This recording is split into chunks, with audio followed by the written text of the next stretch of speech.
Halika na, sabay tayo.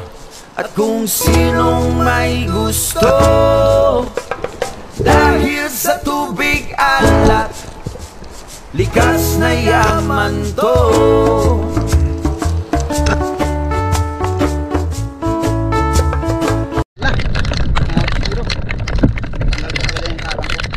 Pero mabuti na lang kakalang pa rin sa buhangin, kaya hindi masyadong napwersa yung pigi natin. Aga pa, wala na. Ayun yan, sana kumalma yung amihan. Dapat ang hibas. Ito, talagang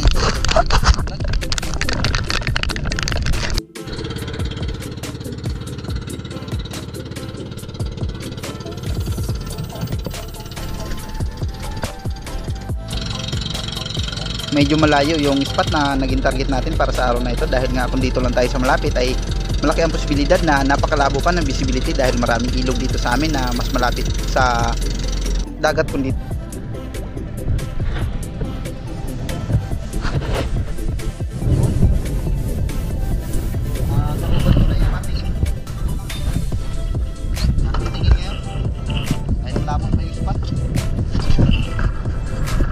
tauban lang muna. Sana meron ditong tauban kasi may tugan ako ng tauban doon bantay. At nung nakarating na ako sa spot, dahil medyo malayo na rin yung aking naging pag-ikot sa paghahanap ng malinaw na spot sana, kaya ang naging target natin dito ay maghunting tayo ng mga cuttlefish, dahil puros mga itlogan ng cuttlefish yung aking pinaparahan ngayon, at dahil season din naman talaga nila.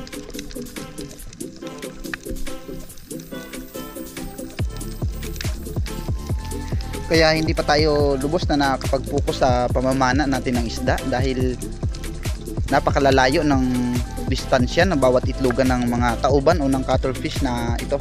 At nung lumakas ang agos ay nagpilit tayo na makapana ng isda, dahil ito na yung pagkakataon natin para sana sa pelagic. At isa namang matapang na coral trout o yung lapu-lapu yung sumalubong sa atin dito.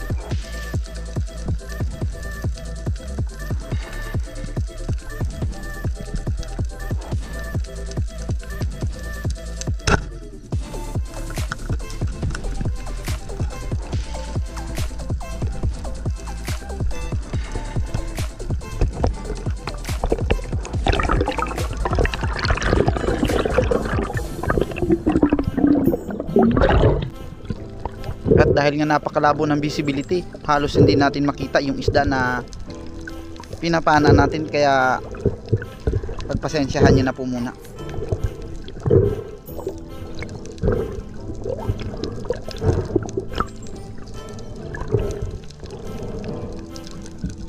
Isa pa sa dahilan mga kaspiro na hindi tayo nakakapag-focus sa pamamana natin ng isda, dahil walang naiiwan sa bangka.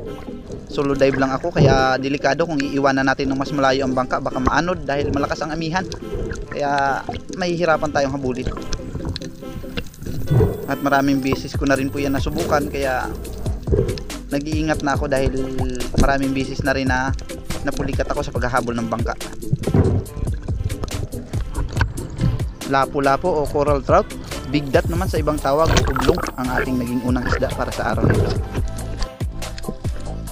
At dito po sa ating pangalawang dive ay walang pag-aalinlangan na sumugod itong isang oriental sweet lips. At dahil good size na, kaya hinintay ko yung magandang tiyempo para tuluyan nating mapana.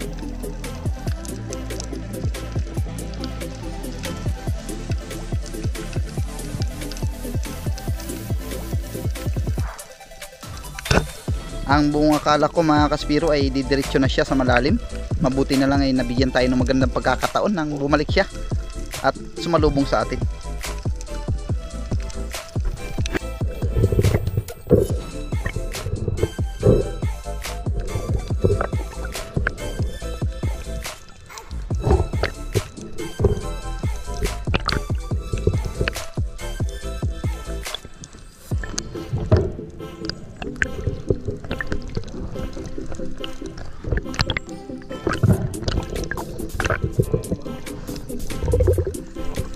Oriental sweet lips naman yung ating naging pangalawang isda. At bumalik na ako sa bangka dahil napakalabo na sa bandang unahan.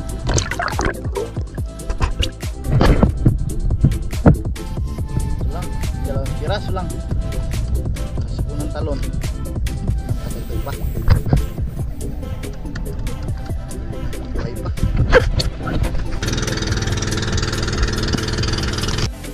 Panibagong spot ito mga kaspiro.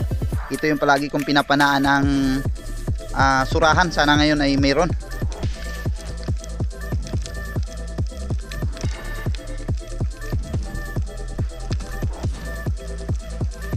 Meron sanang Harlequin sweet lips na good size na, kaya lang napakailap, biglang bumaba at napakatulin ng kanyang paglangoy. Kaya naghanap ako ng ibang target hanggang sa natanaw ko itong may surahan na malaki na nasa baba.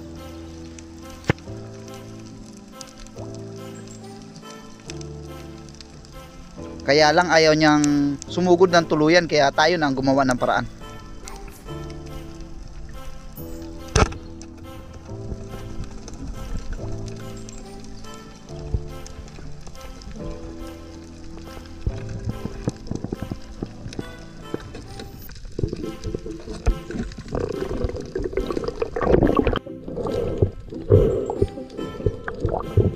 Habang hinihila ko palapit sa akin, natanaw ko yung kanyang pagkakatama, ay talagang muntikan pang hindi na sa pool.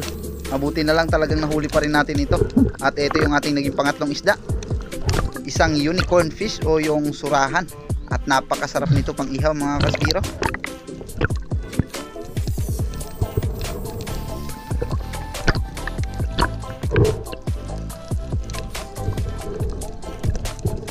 Shoutout po sa mga taga Pirates Liminangkong, Taytay, Palawan.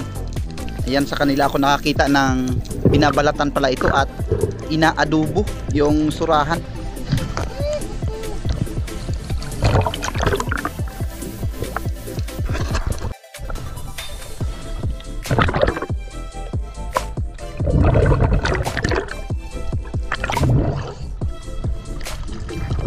At pagkatapos ko na maisampay ito mga kaspiro, ay sumirit na akong pauwi dahil napakalabo naman ng spot at wala akong mapuntahang iba.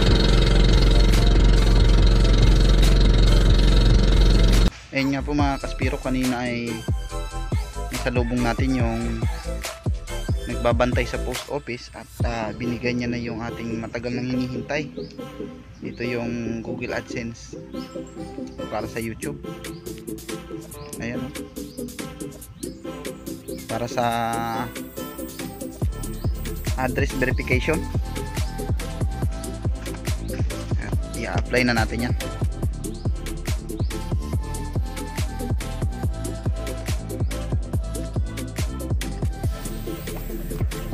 Ito nakalagay sa harapan at ito naman yung sa likuran.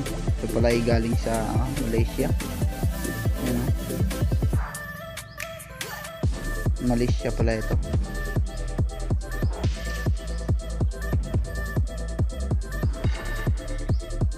Ito yung ating pangalan.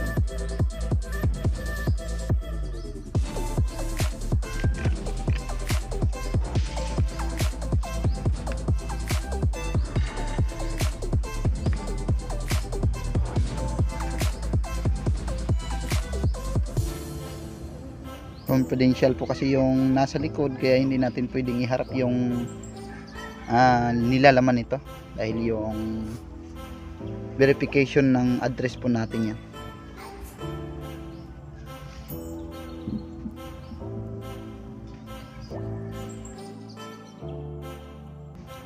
Good morning po mga kaspiro. Shoutout lang po ako. Maraming salamat po sa patuloy na suporta at pagtitiwala. Maraming salamat sa solid supporters, mga silent viewers. Ganon din sa mga nagko-comment sa ating comment section. Sa mga nagpapa-shoutout po, ito po sila.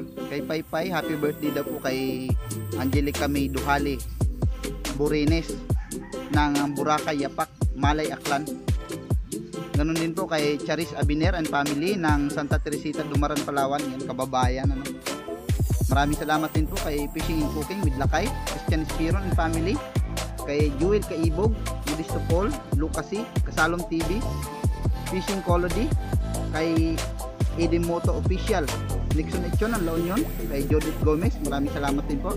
Ganun din kay Dennis de la Cruz and family ng Naik Cavite, kay Tarzan ng Palawan, kay Sir Satur Pipe, shout out daw, sabi niya sa kanyang butihing asawa na si Ma'am Teresa Ramada Pepe and family. Shout out din po kay Jomar Espanya, Smiling Golden Retriever. Ganun din kay Matandang Spiro, Gala Vlog, Master Boris Adventure, kay Arbok TV, Ruby Lara, kay Nuzera Gomez, kay Laura Rosden, shout out din po, Floro Habulino, Carino Kayadong and family, at kay Julito Cuesta, Lilian Taliksik, kay Princess Andrea Lubontog, shout out din po. Ganun din kay Beres Espero, kay Alfredo Ramos, Pen Expert One Life History, shout out din kay Romel Navarrete. Yan, maraming salamat po. Ganun din kay Sagay Adventure. Kita-kita po tayo sa muling video natin kung loloobin ng Panginoon.